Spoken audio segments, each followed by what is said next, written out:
नमस्कार दर्शक बंधु आपण मानक मो चैनल को स्वागत। दर्शक बंधु समय थाउ थाउ एही पांचटी अभ्यास को जानी रखंतु। एही पांचटी अभ्यास को आज ही एही मुहूर्त त्याग करंतु, नहले ए पांचटी अभ्यास आपणक जीवन को दिने एमिति अंधकार रे प्रवेश करने को बाध्य करिवो। एमिति दुख जंत्रणा मध्यरे आपण को ठेली देव, जेउठु बाहरिबा बहुत कष्ट होई पारे। मनीषर कर्म अभ्यास चाली चलनी जदि ठीक रहे ताकू गोटिए सुपुरुष रे परिणत करे, आउ जदि अभ्यास खराब रहे, जदि कर्म खराब रहे, से केते भी गुणवान मनीष होई थाउ ना काहेकि एमिति अवस्था रे आसी दिने पहुंची जाए जेउठारे ताकू केवल अनुताप करिबाकू पड़े। एही पांचटी अभ्यास आपणक जीवन रे प्रत्येक पादरे कामरे आसीबो। प्रथम अभ्यास अन्य को नीच देखाइबा, अन्य को उपहास करिबा, अन्य को छोट बोली भाबिबा। ए हेउछि मनीषर सबुठारु बड़ खराब अभ्यास। मनीषर प्रकृति बेले बेले एमिति होई थाए, ताकू जेतेबेले सामान्य किछि सफलता प्राप्त होई जाए ताकू लागे कि ए धरा संपूर्ण रूप रे सरा बोली, अर्थात ए संपूर्ण विश्व को भावे मो हाथ मुठारे अछि बोली। से समस्त को उपहास करे, छोट बोली भावे, किंतु से भूली जाए मनीष को सफल आउ असफल करिबारे दुईटी कार्य करिथाए। गोटिए हेउछि कर्म, अन्यटी हेउछि समय। आज समय आपणकर अछि तो काली की आउ कहार होइजिबो। आज जदि आपण सफल होइछंती, काली की आउ को व्यक्ति सफल होई तुम सामना रे ठिया हेबो। आज जदि सफल हेला परे भूल कर्म करूछंती, किछि दिन परे आपण को असफलर मुह देखिबाकू पड़िबो। समय हेउछि शक्तिशाली, समय बड़ बलवान। समय एमिति एक शक्ति जिए कोइला को भी हीरा रे परिणत करि देई पारे। तेणु ए दुनिया रे सबुठारु बड़ शक्ति समय आउ कर्म।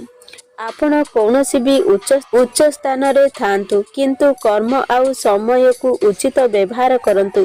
जीवन रे केबे आपण ए भूल करंतु नाही, काहाकू छोट भाबंतु नाही। मनीष सेते बेले बड़ हुए जेते बेले से अन्य को ऊपर को उठाई कि निए, जेते बेले से समस्त को निज अंतर रे जागा दिए, समस्त को निजर बोली भावे, समस्त पाई मंगल चिंता करे। द्वितीय अभ्यास अहंकार। अहंकार हेउछि मनीषर सबुठारु बड़ शत्रु। मनीष जानी पारेनी आत्मस्वाभिमान कौन आउ अहंकार कौन। एहा भितरे गोटिए छोट पार्थक्य अछि। आत्मस्वाभिमान अर्थ हेउछि निज प्रति सजग रहिबा, निजर इज्जत, निजर मान सम्मान, निजर चाली चलनी ता उपरे प्रश्न जेमिति न आसु सेथिपाई सजग रहिबा। आपणकर योग्यता थाई कि भी जेउ जगारे आपणकु सम्मान मिलु नाही, आपण से जगारु बाहरी आसंतु। याकू ही कहंती आत्मस्वाभिमान। किंतु अहंकार कौन? अहंकार हेउछि समस्तंकु छोट भाबिबा, निजकु सबुबेले समस्तंक ठारु उच्च भाबिबा। एसबु खराब भावना हेउछि अहंकार। ठीक जेमिति लुहारे कलंकी लागि थाए, सेमिति मन मस्तिष्क गुणरे कलंकी लागि थाए। आपण जेते बड़ गुणवान पुरुष होइथांतु, जदि अहंकार रे शिकार होइगले निश्चित आपणकर पतन होइथाए। सबुबेले मने रखिथिबे मनीषर यात्रा जेउठारु आरंभ होउछि दिने ना दिने निश्चय सरीजिबो। तेणु गर्व अहंकार ठारु निजको सर्वदा दूरेई रखंतु। निजर दुर्बलता को अन्य आगरे प्रकाश करिबा प्रत्येक व्यक्तिर किछि ना किछि दुर्बल बा दुर्गुण थाए। आमे कौन करुना से दुर्गुण बा दुर्बलता को आम प्रिय व्यक्तिंक आगरे कहि देउ, किंतु सेही दुर्बलता बा दुर्गुण आमर इज्जत महत मान सम्मान उपरे कलंकी लागि जाए। कारण आपण जानी नाहंती आपण आज जाहाकू बंधु बोली भाबुचंती से केतेबेले भी आपणकर शत्रु रे परिणत होई पारे। ए दुनिया रे कौनसी जिनिसर ग्यारंटी नाही, कारण आपणकर व्यवहार ठीक थाई पारे, किंतु सामना बालार व्यवहार विचार परिवर्तन होई पारे। आपण जाहाकू अत्यधिक क्षुद्र बोली भाबुचंती, काली किछि भी होई पारे। ଆପଣଙ୍କ ଶତ୍ରୁରେ ପରିଣତ ହୋଇପାରେ। ଆଉ ଯଦି ଆପଣ ନିଜର ଦୁର୍ବଳତାକୁ କାହା ଆଗରେ ପ୍ରକାଶ କରୁଥିବେ, ସେତେବେଳେ ସେ ଚତୁର୍ଦିଗ ବୁଲିକି କହିବ, ଆପଣଙ୍କର ବ୍ୟକ୍ତିତ୍ୱକୁ କଳଙ୍କିତ କରିବ। ତେଣୁ ତୃତୀୟ ଅମୂଲ୍ୟ ବାକ୍ୟଟି ହେଉଛି, କେବେ ବି ନିଜର ହେଉ ବା ଅନ୍ୟ କେହି ହେଉ, ଆପଣଙ୍କର କିଛି ବି ଦୁର୍ବଳତା ବା ଦୁର୍ଗୁଣ ଅଛି, ତେବେ ତାକୁ ସବୁବେଳେ ନିଜ ପାଖରେ ଲୁଚେଇକି ରଖନ୍ତୁ। ଜୀବନ ସାରା ସର୍ବଦା ଗୁପ୍ତ ରଖନ୍ତୁ। କେତେବେଳେ ବି କାହା ଆଗରେ ପରିପ୍ରକାଶ କରନ୍ତୁ ନାହିଁ। ଯଦି ଆପଣ ଜୀବନରେ ସଫଳ ହେବାକୁ ଚାହୁଁଛନ୍ତି ଆଉ ମଜବୁତ ହେବାକୁ ଚାହୁଁଛନ୍ତି, ତେବେ ନିଜର ଦୁର୍ବଳତା ପ୍ରକାଶ କରନ୍ତୁ ନାହିଁ। କାରଣ ମଣିଷ ସବୁବେଳେ ସୁଯୋଗ ଖୋଜୁଥାଏ। କେତେବେଳେ ଆପଣଙ୍କର ଦୁର୍ବଳତାର ସୁଯୋଗ ନେଇ ଆପଣଙ୍କର ଫାଇଦା ଉଠେଇବ। ଚତୁର୍ଥ ଅଭ୍ୟାସ ହେଉଛି ଜୀବନରେ ସର୍ବଦା ସତ୍ୟକୁ ସାମ୍ନା କରିବା। କିନ୍ତୁ ଆମେ କରନ୍ତି ନାହିଁ। ଜୀବନରେ ଯେତେବେଳେ ସତ୍ୟ ଆମ ସାମ୍ନାରେ ଠିଆ ହୁଏ, ଆମେ ମୁହଁ ବୁଲାଇ ଦିଅନ୍ତି। ଆମକୁ ଭାରି ଭୟ ଲାଗେ। ଭୟଭୀତ ହେବା ଉଚିତ ନୁହେଁ। ଆପଣ ଯେତେ ଭୟଭୀତ ହେଲେ ମଧ୍ୟ ସେ ସତ୍ୟ ଆପଣଙ୍କୁ ଦିନେ ନା ଦିନେ ସାମ୍ନା କରିବ। ଏହା ହେଉଛି ନିରାଟ ସତ୍ୟ।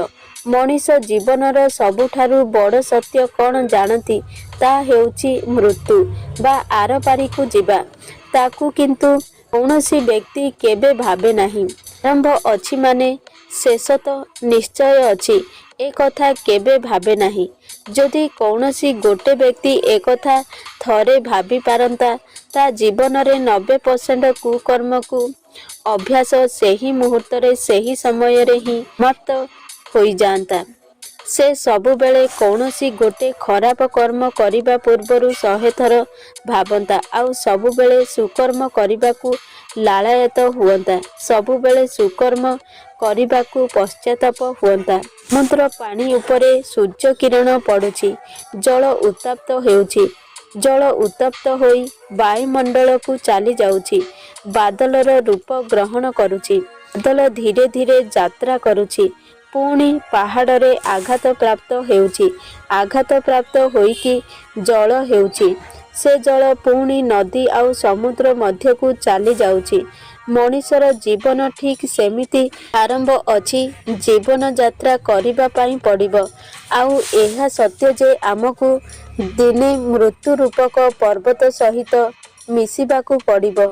ପୁଣି ଆମକୁ ଏ ସଂସାରରୁ ବିଦାୟ ନେବାକୁ ପଡ଼ିବ। ପୁଣି ଯେଉଁଠୁ ଆସିଥିଲେ ସେଠିକି ଚାଲିଯିବା। ଏହା ହେଉଛି ସତ୍ୟତା। ତେବେ ଏତେ ଅହଙ୍କାର, ଏତେ ନୀଚ ମନୋଭାବ, ଏତେ ବିକୃତ ମାନସିକ ଏସବୁ କାହିଁକି? ଏହି ମୁହୂର୍ତ୍ତଠାରୁ ଏସବୁ ଅଭ୍ୟାସକୁ ଛାଡ଼ନ୍ତୁ। ଜୀବନର ପ୍ରକୃତ ସତ୍ୟାସତ୍ୟକୁ ସାମ୍ନା କରନ୍ତୁ। ପଞ୍ଚମ ହେଉଛି ଭୟରେ ଚୁପ୍ ରହିବା। ଏହାକୁ ନିଶ୍ଚିତ ରୂପେ ଆଜି ହିଁ ଛାଡ଼ନ୍ତୁ। ଏ ଯୁବକ ସମାଜର ସବୁଠାରୁ ବଡ଼ ଶତ୍ରୁ ଭୟରେ ଚୁପ୍ ରହିବା। ଭୟ ଆଉ ନିଜ ସମ୍ମାନକୁ ଜଗିବା ଭିତରେ ମଧ୍ୟ ସାମାନ୍ୟ ଫରକ ରହିଛି। କୌଣସି ଗୋଟେ ଜାଗାରେ କୌଣସି ପ୍ରକାରର ଘଟଣା ଘଟୁଛି, ଯେଉଁଠି ଆମର ମୁଣ୍ଡ ଖେଳେଇବା ଆବଶ୍ୟକ ନୁହେଁ। ତେଣୁ ଆମେ ସେ ଜାଗାରେ ଚୁପ୍ ରହୁଛନ୍ତି। ସେ ଜାଗାରେ ଆମେ ମୁଣ୍ଡ ଖେଳେଇବା ଉଚିତ ବି ନୁହେଁ। କିନ୍ତୁ କିଛି କ୍ଷେତ୍ରରେ ଆମେ ଭୟଭୀତ ହୋଇ ଚୁପ୍ ରୁହନ୍ତି। ଲୋକମାନେ ଆମକୁ ଛଳନା କରୁଛନ୍ତି, ଦୁଃଖ ଦେଉଛନ୍ତି, କଷ୍ଟ ଦେଉଛନ୍ତି, ତଥାପି ଆମେ ଚୁପ୍ ରହୁଛନ୍ତି। ଏହା କୌଣସି ସୁକର୍ମ ନୁହେଁ। କଷ୍ଟ ଦେବା ଯେତିକି ପାପ, କଷ୍ଟ ସହିବା ମଧ୍ୟ ସେତିକି ପାପ ଅଟେ।